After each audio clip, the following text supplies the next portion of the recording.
অভিযোগ।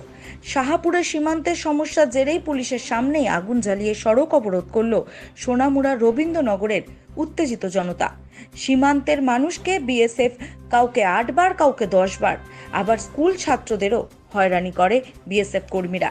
বিএসএফ কর্মীদের এই হয়রানির প্রতিবাদে সোনামুড়া 2 বিলোনিয়া রবীন্দ্রনগর মূল সড়কের রাস্তা অবরোধে বসে গ্রামবাসীরা।